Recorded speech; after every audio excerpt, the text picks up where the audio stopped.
أعوذ بالله من الشيطان الرجيم بسم الله الرحمن الرحيم وقاتلوا في سبيل الله الذين يقاتلونكم ولا تعتدوا إن الله لا يحب المعتدين رب يسر علينا ولا تعسر علينا سورة بقرة آیات کریمه 190 مخکې تفصیلی بحث وشو چې يهوديانو رسول الله صلی الله علیه وسلم اعتراض کړو چې سپوږمۍ نری کیږي او غټیږي ولې دای جواب وشو دارنګ په یو رسم باطل باندې رد شو چې دی به کله حج کو نو کور ته راتل نو شان به دیوال کې سورې وکړو په دروازو باندې راتلو نو الله وی چې تاسو دا طریقه غلطه ده نننی سبق کې دعوت کتاب ذکر کی سره د مقصد د عین او دا شانتي آداب د ذکر کی شان نزول د دې آیت کریمه د ابن عباس رضی الله عنه روایت ده چې مشرکانو مؤمنان د بیت الله نه منع کړو بیا صلح حدیبیه وشو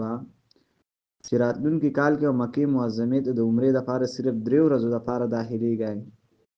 نو مسلمانانو سره یې پیدا شو راتلونکي کال کې دا مشرکان به لوزي وکړي نو په مکه کې او په عزتمن میاشتو کې قتال کول دا خو ګناه دي زموږ لپاره نو دا آیاتونه نازل شول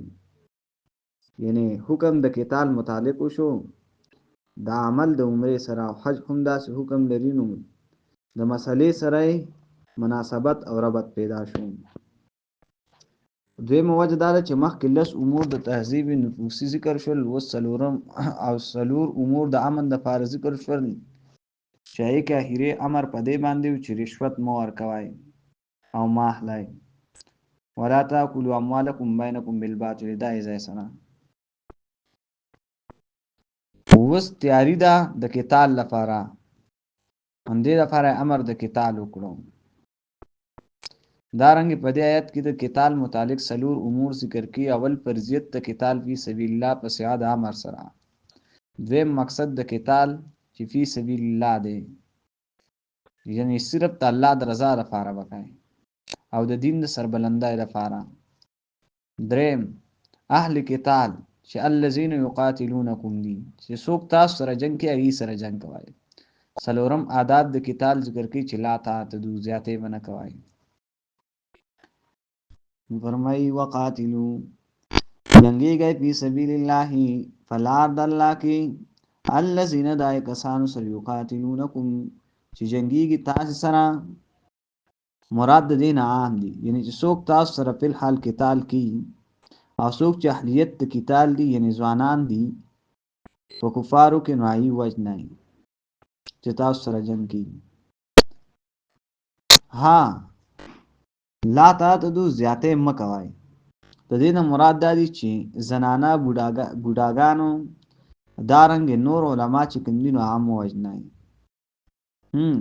کوم زنانه چې د کافرانو ریاست کوي یعنی عام مشروي یا کم بوډاګان چې مشوره ورکي کافر وتا ناغه پکې داخل دي چې بیا وجنای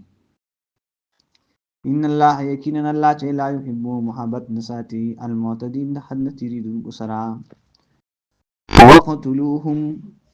دی وجنای حيث سقفتموهم کله کې چې مونای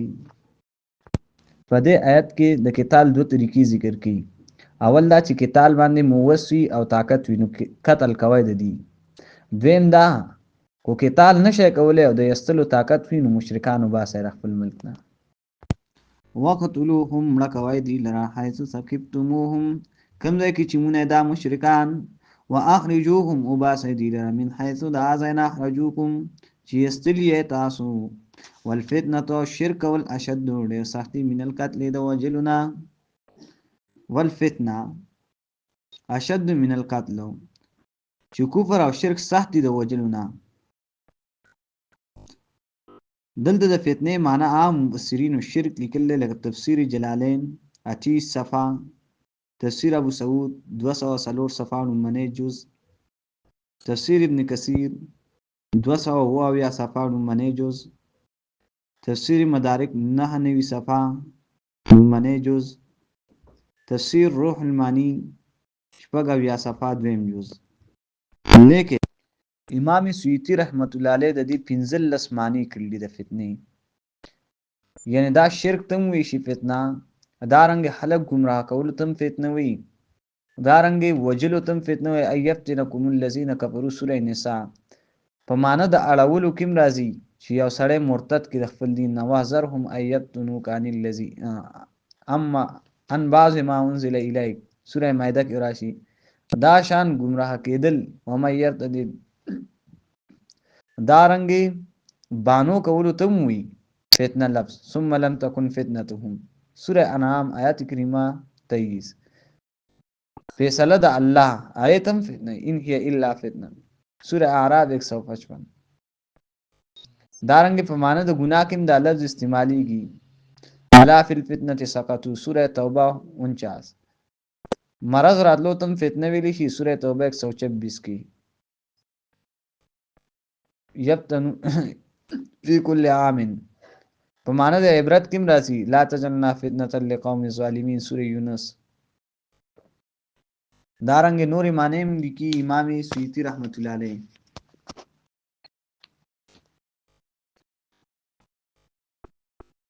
والفتنه الشرك ولا شد ډیر سخت من القتل او د وجلنا. دې کې دویم معنی دا ده چې مؤمنان اړول د خپل دین نه دا سخت کار دی د وجلنا،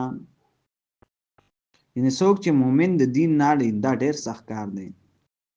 د وجلنا. دارنګي امام رازی تفسیر کبیر کې معنی کړل لیکي کتاب کوي د دې سره چې زور اور نشي پتا سو باندې کني وا بړی تاسو نه دین فلن تفسیر کبیر پنځم جل یوصل 2 صفحه. ولا تقاتلوهم مجنګ د دې سره اند المسجد الحرام فنز جمعات عزت من چې مسجد حرام دی مراد د دې ټول حرم دی. حتا یقاتلوکم تر دې پوری چې جنگي کی تاسو سره فی فای کی پین قاتلوکم پس کدی جنگ شروع کو تاسو سره فقتلوهم دی وجنه بیا پتا سو ګنا نشته. کذالک دا شان جزاء الظالمین دا بدله د فار د ظالمانو، جزاء الکافرین بدله د فار د کافرانو، یعنی کم کافران چې دی په مسجد حرام کې جنگ شروع کو نو تاسو بیا دا مکوئ تاسو ور سره جنگ شروع کړئ.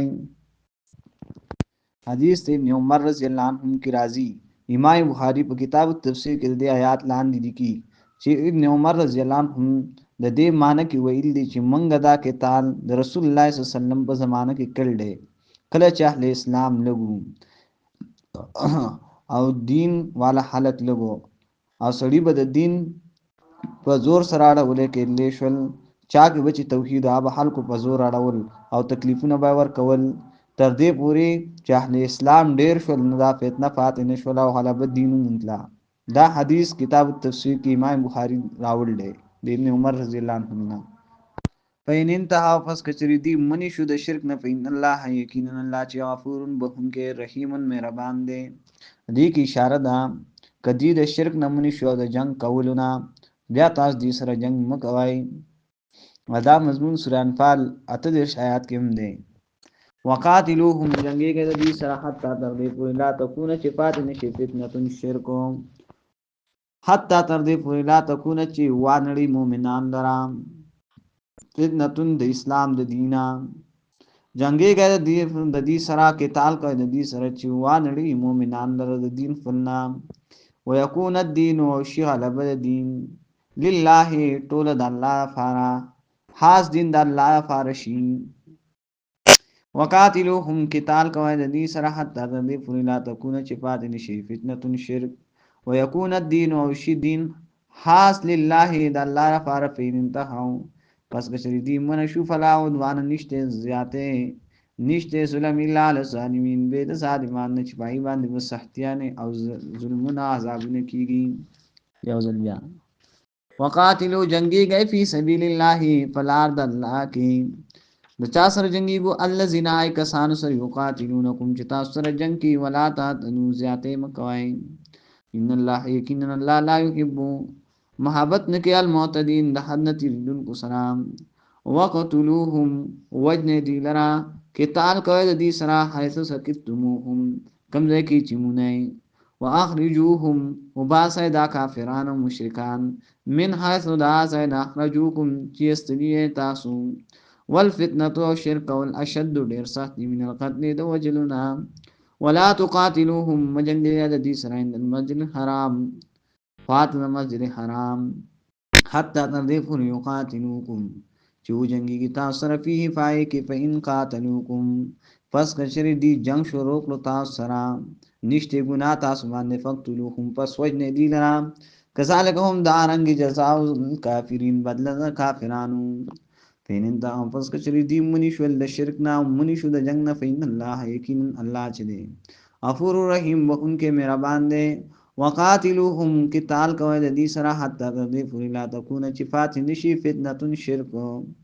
ويكون الدين شدين خاص لله الله د فارفین هو قدیم منشل فلا عدوان نشته جبر او زیاته الا للظالمین مگر فظالمان باندې سبحان الله وبحمده